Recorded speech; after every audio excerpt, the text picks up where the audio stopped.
Thank you for joining us today, Simon. It's really good to have you with us. Pleasure to be here. Thanks for having me. Well, I'm looking forward to the conversation. So it's going to be a slightly different conversation today. Obviously, I want to speak about your journey and how you've developed your career. But what I also want to do is just position your expertise as a tool that can support the leaders that are listening. So can you introduce yourself first of all? Let us know a little bit about your journey and what you do.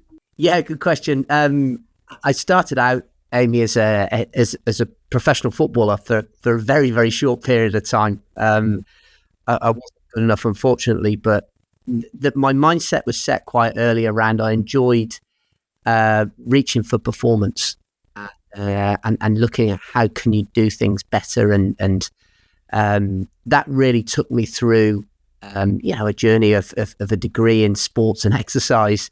But ultimately, I found myself in sales out in America in my first job. And that was selling soccer programs, funny enough, to people in Florida back in the mid-90s. Great place to start. Yeah, and what really fascinated me around that was the liking to sports and the psychology around things, and how performance was important, and how it was a game, and but that was really the platform that lit the fire in me under sales, and I kind of just moved from role to role, either within sales or then through to sales leadership and in general management. And about 10 years ago, I found myself as a client coming across Sandler, and Sandler kind of helped me realize that all the challenges and problems I'd experienced across my sales career were often the reason because I was taking things from completely the wrong end of the stick, and so Sandler really kind of changed my mindset and changed many of the ways that I did things, which led me to thinking, okay, this is a really fascinating approach to human performance as much as anything, and so my next step was to become 8 years ago. I joined the Sandler Network and became a Sandler trainer up in the north of England. And so tell us about what you do now. How do you help business leaders? Business leaders tend to invite us in because they're already doing well, and they're in that mindset of how can we grow our sales performance. And they'll often invite us in. I think if you think of today's landscape where there's a huge amount of change going on, if you think over the last 3 years, how COVID changed things and how the economy has changed things and how sales are changing. And so they'll invite us in because perhaps they're not sure whether they've got the right sales culture in place, or some of them are scratching their heads around, because of those changes, is their go-to-market strategy as effective as it could be?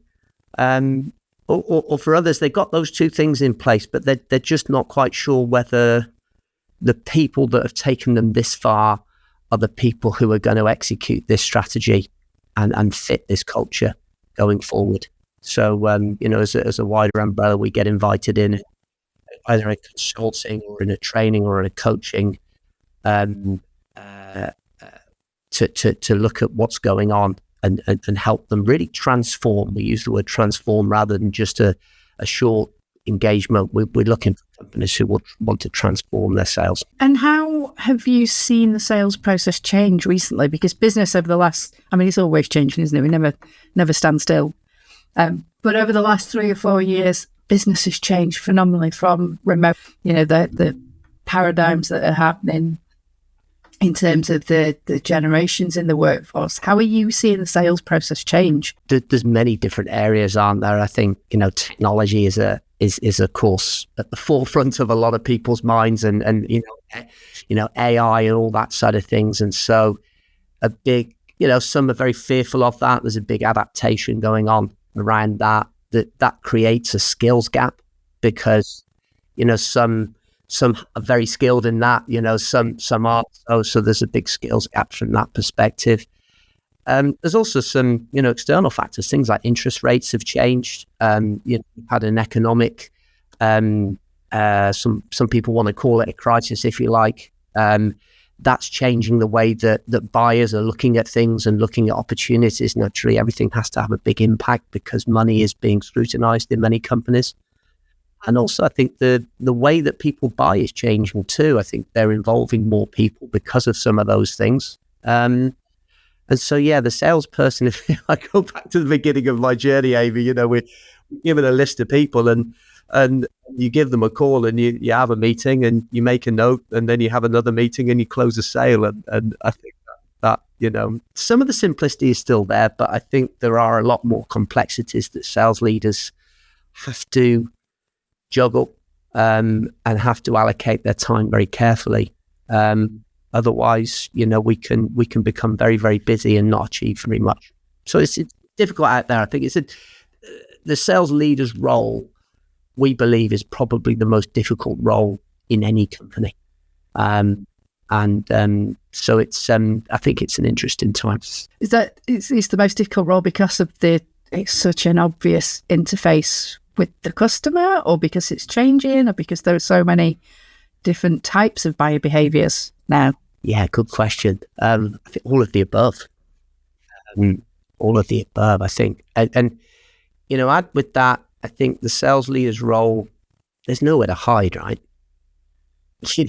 At the end of every month and at the end of every quarter, the sales leader has to, pin their flag on the mast and these are the results.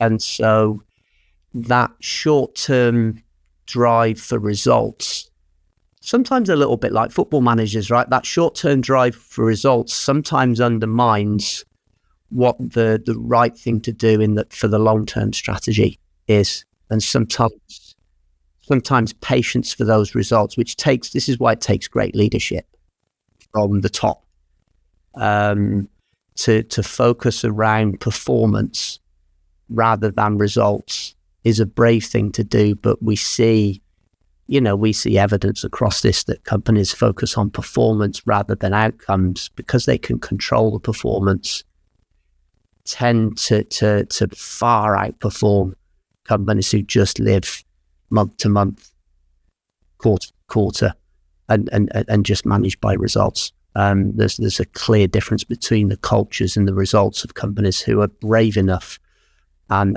visionary enough to do that. And what's the process for them becoming brave enough? Is there a process of reassurance? Is it a re-education piece? Is that part of what you would be involved in, Simon? Yeah, we get involved with that. I think with anything that's mission critical in a company, it starts with good leaders who are prepared to ask the right questions, to be open-minded, and to have to be prepared to I guess to go back to a beginner's mindset and look at things and say, okay, how can we change things? But one of the things, Amy, that we see is it's becoming a bit of a theme, but I think for very good reasons, is one of psychological safety and a culture where leaders want to strive for that when they're looking at their sales function. Becomes an interesting one where they start to look at this and we work with them on this around, salespeople will say, and sales leaders will say to their CEOs, just judge us on results. Leave us alone and just judge us on results. Then what tends to happen when they do that, of course, is by the time the results come in, it's too late. They're in the rearview mirror. They can't do anything about that. And what tends to happen is because everyone's being judged on results, people actually live in fear.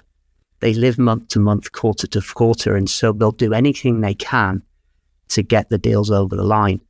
And not only does that create a culture of fear within the organization, but often it creates them to doing bad deals, which then customer success have to try and, if you like, manipulate into becoming a good customer, and everything starts on the wrong foot. So all the way through the company, if salespeople are judged on performance, we can then have the patience to go and look for the right deals and really work around how do we then chunk down that performance as a sales leader and help our salespeople get better in each of the key areas of the sales process, so that if those areas of performance improve, then naturally the results are going to improve.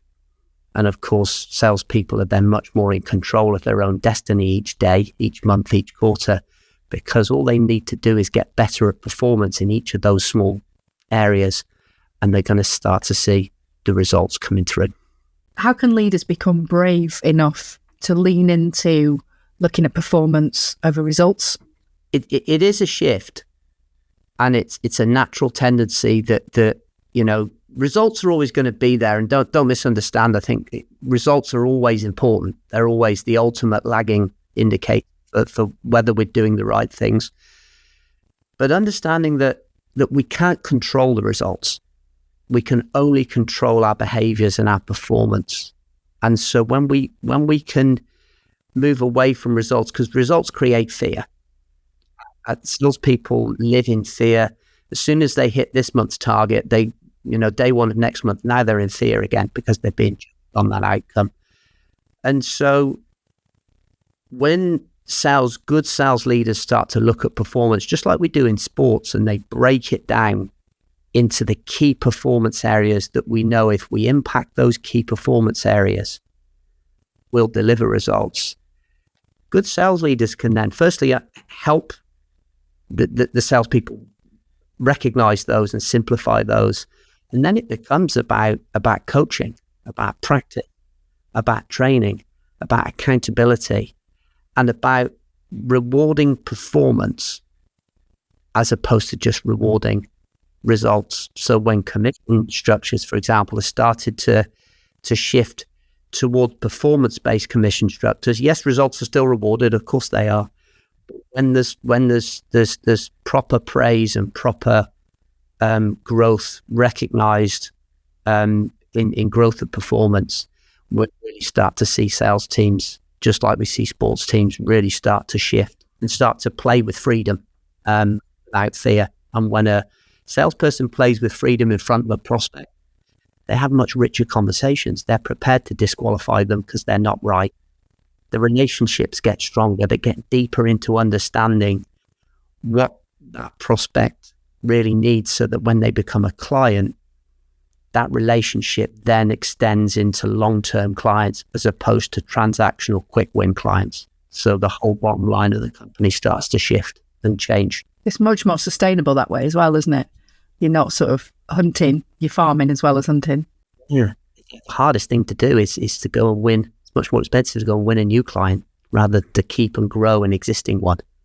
And so when we go hunting new clients, we still got to do that. But when we go with that mindset, even the hunting analogy, the word hunting itself, it's just it takes me back to my early career when I was phone bashing as a recruitment consultant and cutting my teeth on a temp desk. And you're absolutely right. The conversations are far richer when the pressure's off. And I think that the leaders of the organisations almost need to, correct me if I'm wrong, please, but I think the leaders of an organisation almost need to be that buffer for the sales leaders, because the rest of the organisation's sort of around the bottom of the funnel going, where's the business? Where's the business? What are we going to ship? What are we going to sell? These products are just sat here. I think almost the leader needs to buffer the sales leaders to give them that ability to look for the long term and look for the performance rather than just the results. But I guess it's a fine balance. It is, but you're right. It's about the questions that we ask, isn't it? The questions that the if you like the CEO is asking, or the owner is asking to the sales leader, will be reflected in the questions that the sales leader asks the salespeople, and change starts from the top, but it sustains from the top as well. And so it's really key that any change that happens, like with anything in the company, any change that happens starts from the top. And is embedded in its culture. Absolutely. And do you think that the sales process has become more complex of late?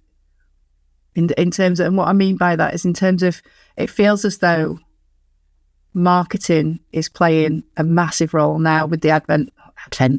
Social media is not new anymore, is it, Nanan?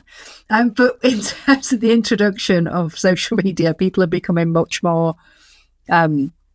aware and much more confident in marketing on social media. So lead generation is simpler than it used to be. Like you and I would have, like you said, we started with a list of companies you just get on the phone and call them. They wouldn't know who you were. It was completely cold.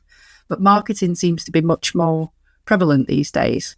Has that changed the sales process? Yeah, it has. I think salespeople are coming in later into the buyer's journey they used to. And one of the things that we talk about is as a salesperson, if you're not bringing value to the meeting, the prospect the prospect can find so much information online, and a prospect often comes to us. We're going down into a bit sales now. I won't stay here, but just to answer your question, I think the prospect comes to us. They already know a lot of information, whereas in the days gone by, they didn't know that. So the salesperson could come in and very, very quickly show them some things that the prospect was, oh, this is interesting. Yeah. Whereas a salesperson now has to come in and if they're not asking good questions that helps the prospect think differently about the way they're looking at things. You've all experienced this where you've gone, it's like going to the doctor. You go to the doctor and say, I've got a bad knee. And the doctor doesn't say, okay, if you've got a bad knee, let's give you some tablets for your knee and you'll be fine. The doctor asks a series of questions that often helps me discover that it's my back that's the problem. And that's where the doctor's real value is. And the same with the salesperson is that, again, culturally as companies, we have to help our salespeople become that real trusted advisor and consultant who can help the company that they're talking to discover things that they weren't already aware of. And what we find is the companies who do that are the companies who are winning business where they're not getting involved in the beauty parade of being in front of 7 or 8 other companies, and they ends up being the lowest price, right? So the buyer journey has changed significantly from that perspective, and the buyer wants to learn something from a salesperson, and if you could be that person who does that, we're finding you're going to go further and win more business. And I suppose then just reversing that from a leadership perspective or a business owner's perspective, you almost need to demonstrate the value of your products differently. So just thinking out loud and sort of harking back to, like I said, my early days of recruitment, there was a sales business development guy that's absolutely desperate for a temp job. And he sat at the end of my desk and said, ask me to sell you this pen. Ask me to sell you this pen. And it was that textbook 101. And I know you can't see my face, but I'm cringing telling you this story. But I think almost as business owners and business leaders and product design, product development, you almost need to build your products in a different way so that you can sell them with that level of value. It's not just, if someone wants to buy a pen, they're going to go online, click a button these days, aren't they? Probably not the best analogy, but you almost need to design your products then with those benefits in mind. Yeah. Or with the ability to articulate the benefits, I should say, sorry. Yeah, I think, if you got this old Jordan Belfort, wasn't it? You were talking about, what's the name of the movie? It's Wolf of Wall Street, isn't it? One of the things that we find, the whole traditional, and I was taught to sell that way as well, that if you shout louder about your features and benefits, people will buy things. The challenge with that is that people don't buy those things. People are walking around all day long, I am, with all kinds of problems. And a number of those problems we don't solve because we just don't have time, but we have priorities. One of our top 2 or 3 problems that we're in so much pain with, we have to fix those problems. Otherwise, we're gonna end up in trouble. And our job is to help companies look at this from that angle and say, okay, what problems are you solving? We don't get product design, any of that. But we help, companies go to market by understanding, okay, what are the main problems that you're solving for the clients that you work with right now?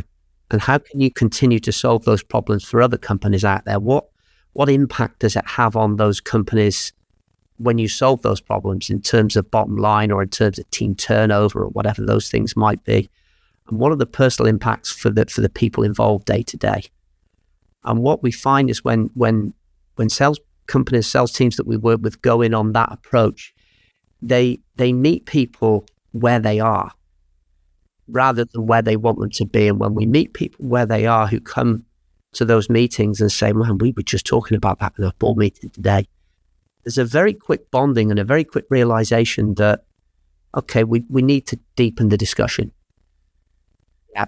And it still might not become a sale, but that's the real starting point, is can we solve an existing problem that you have that's a priority for you? And then the language in the company comes very different from marketing. It's where marketing and sales join up. It's that they're both speaking in that language rather than trying to say, we've all been there, haven't we? I've received one every day where somebody says, I've got a product that's going to change your life because it's this and this and this. And you just go, well, you don't know anything about me. My life and it, I don't understand that. So let's move on. So yeah, because people are time poor, as we all are, if we can go in and connect with somebody very quickly on an existing problem that they need solving now, then it becomes a very, very different conversation. It's not a sales conversation anymore. It's a conversation between, consultant and client, very much so. Yeah, and that comes back to the quality of the questions, as you mentioned before, in terms of being able to dig deeper. I was listening to, was it Ed Milat? I can't remember who it was, but I was listening to a podcast recently, and they were saying that people don't want to hear about how smooth it is to go through security at the airport. They just want the holiday in Hawaii.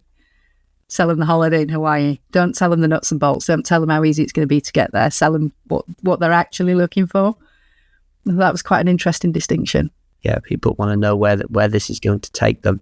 But then, of course, as you know, people, depending on how they're wired, and we use disc profiles, but what their disc profiles are, some people want to go straight there, bang, don't pass go.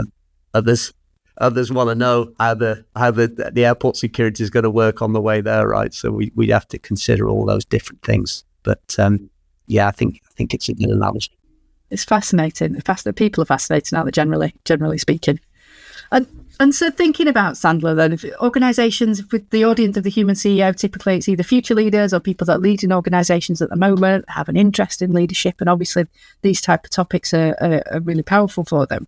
But can you talk us through some of the common mistakes that organisations make when they're bringing in sales training, or do they bring people in too late? Can they bring them in too early? Can you talk us through that process and how to get that right? Man, we see this a lot. I think, if you go back to the doctor conversation earlier, I think often people believe what they need and they jump to the conclusion that it's training.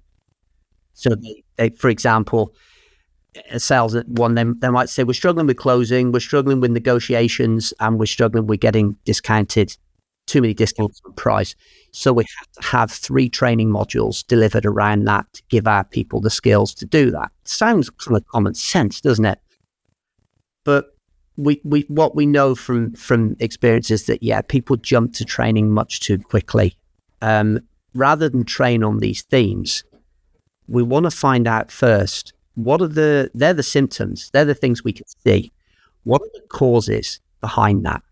Is it that the sales process isn't right? So actually the sales process lines up, which means that all the pressure is left to the end. So we've got trouble with pricing and negotiation. Is it maybe the sales process is right, but the people's mindsets around those things their beliefs around selling and their mindsets are, well, that's how the game is played. Therefore, that's what we have to do. So they're getting more of what they think is the right thing to do. Or maybe it's technique. They just don't have the skills to deliver it. But I think what's important is, rather than jump to the conclusion that it's training, the first question they need to ask is, what if these people that they've got aren't even trainable? Yeah, imagine spending all of that money on training and all of that time and all of that company effort on training, but maybe 4 out of the 10 people weren't even trainable in the first place. So maybe then it's not a training problem. Maybe sometimes we're recruiting the wrong people. And so we have to go back to, where we know a sales leader makes the biggest impact is if they recruit the right people in the first place. Everything else becomes easier, yeah? Or maybe sometimes companies are recruiting great people, but their onboarding process is kind of non-existent or not good. We know that from research here, 70% of employees are more likely to stay with the company for at least 3 years after a great onboarding experience from HubSpot. That was, and yet 62% of organizations say that their onboarding programs are really ineffective. So maybe they're recruiting great people, but just their onboarding needs shifting. Yeah. Training won't fix either of those two. Yeah, and actually won't have the impact that they want. Once we recruit the right people and we're onboarding them right, then the question becomes, how are you onboarding them, and have you got the selling system and the performance and able to break that down so that in the onboarding they can learn that system and the steps in performance. So maybe it's that becomes embedding the system in the company, and then the people can be trained. So there's a number of different areas that's important to look at. I would say, don't jump to training. What are the objective assessments of the people? What are the subjective assessments of the people and the company before you come up with the solution that, you have got a bad knee, rather than what you like. I find that fascinating because it sounds as though it goes beyond the concept of having the right people on the wrong seats. When you say that people are untrainable, is that a skill set thing? Is that a mindset thing? Is it as simple as having the right people on the wrong seats? It can be sometimes what we'll discover. So we'll do a number of assessments in this, objective assessments, which helps us recognize what are the key competencies for that role, and does this person match up to those competencies? Sometimes we find that, for example, we know that in certain sales roles that they'll need to have a level of ambition and drive. They'll need to have a level of an ability to take action. If you give somebody the best tools in the world, but they have a low propensity to take action, they're not going to do anything with it. Or they don't accept responsibility when things go wrong. So if they're always blaming things externally, doesn't matter how good internally we are, they're always going to find a reason to fail. Yeah. So the areas, for example, like that is we need to find out, have they got the makeup to become a good salesperson? Sometimes they haven't, but what we discover in those assessments is that they're perfectly set up in terms of being in customer success or in account management or in a completely different role in the company. So they're good people, they just don't have the competencies to perform in that role. And rather than put them through all of the training and the accountability and the difficulty, we can free them up and go and help them excel in something else. So I think that's a key part of this first step, rather than putting somebody into training and saying, look, we're paying you a load of money, you should be able to do this. When you do those assessments, do you look into things like resilience and anti-fragility? Is that a key factor? Or can that be built or trained? Yeah, well, both. But yeah, for example, something like resilience. How do they cope with rejection? Yeah, in sales, it's naturally, it's important. So if they have a low score on that, we've got to decide, is it low, and are other areas so low that everything's going to be difficult? If that's just a spike, it's low in their area, we can train that through process, giving them better process. We can train it sometimes through delegation, but probably not in this situation. Or we can train it through personal development.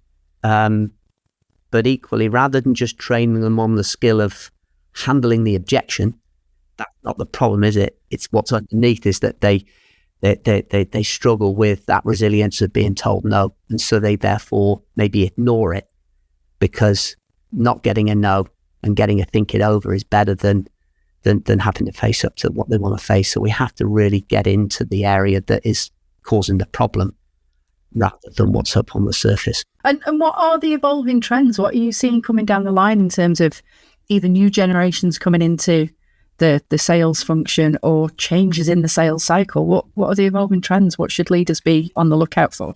I think one of the evolving trends is how do we use technology and how do we use AI in sales? Is the big kind of area over the last 12 months. We know that it's exploded, hasn't it? And we know some are burying their heads in the sand and saying it's no good and it's not going to work. But equally, others are overloading their sales teams on so many tech and they call it a tech stack, right? They've got so many things that the salespeople are brilliant at all the tech, but they don't ever go and speak to anybody. So I think, again, when we go back to looking at the makeup of people, when people are open-minded and curious and questioning and ambition, good companies right now are looking at AI and saying, okay, how can we leverage AI doesn't replace great sales leaders, doesn't replace great salespeople or great sales process or product. But if we look at some of the things that salespeople and sales leaders hate to do, they hate admin, they hate doing research, they hate, after you've done a meeting and you've got to sit down in your CRM and take a load of notes and remember what was talked about. AI can play a huge part if used cleverly to lighten the load from salespeople and get them actually to be much more accurate in their note taking or to be much more personalized in their and researched in their conversations, but in a fraction of the time. And it goes back to something you said earlier, Amy, which you're spot on, which is AI is no different to humans. If we ask it good questions, it will give us great answers. And the more we ask it good questions, the more we can educate it on what it's going to look for. So I think AI's huge when we look at the things we hate doing in sales and the things that frustrate us. Most people in sales, because they want to be with people. AI can play a huge role, and it does play a huge role already for companies who are using it and leveraging it well. We've got to be open-minded enough to get through some of the difficulties in order to get to the other side, and that's, I think, what we've all got to be prepared to do right now. Success isn't in a straight line, is it? As Clive Woodward said. I don't know if it's Daniel Priestley, I think, said, if you imagine AI, we're all digging in the field and it's like someone's just driven past in a tractor. So it's not, there's always going to be farmers. We're always going to have to grow food. We're just going to do it in a smarter way. Yeah, absolutely. And it's that. And that you're absolutely right. People don't go into sales because they don't like people, or they shouldn't go into sales if they don't like people. And it does that. It frees you up to do the more human, pardon the pun, but to use those more human skills, to have that human-to-human contact, because your research is not done for you, but it's started for you because your notes are captured automatically. I think you're absolutely right. And I think we've got to embrace it, because it's not going anywhere, is it? Let's face it. No, it's not. And, if you think about that salesperson out there, if you're a sales leader right now and they're going to go and meet a new prospect tomorrow, and it's a big opportunity. If they're a professional, which many salespeople are out there today, some really great sales out there today, they're going to be searching around on the internet around, what are the problems that companies like this typically face? How do their problems compare with the problems of competitors? And who are the types of roles that are going to be influential in this kind of sector, in this type of company, and buying our type of service, and how do I role play this first 5 minutes of this conversation? All of those things that can take a salesperson half a day. In AI, it can take them 15, 20 minutes, and then they can personalize it, and then they're ready. So their prep time is lower, but the precision in the information they get is much higher. They're not spending energy that they don't like to spend in areas that exhaust them. Yeah, it's for the leaders to embrace it, I think, isn't it? And empower their teams to start using those tools in that way. Yeah, it's for leaders to lead, isn't it? Yeah. If leaders lead and ask good questions and are open-minded, then we know this when we work with companies where the leaders do those. I don't know the answers, but I'm open, and AI is important, and we need to look at this, and we need to work out as a team, how can we get the best from AI and the best from you guys and put those two things together. When leaders lead like that, then salespeople start to ask the same questions. Fantastic. Well, thank you for that. It's really enjoyed that conversation. It's fascinating how much things are changing, and particularly the way that you spoke about the steps that organisations should go through before thinking about sales training. I think that diagnostic piece is really powerful. Thank you for making the time. Thanks for listening to the Human CEO podcast. If you enjoyed this conversation, please help us share more leadership content by liking and subscribing. If today's episode got you thinking about unleashing the full potential of your organisation's culture, we've got a great next step for you. Take our free assessment at humanculture.scoreapp.com to see where your organisation stands and discover actionable insights to elevate your workplace culture.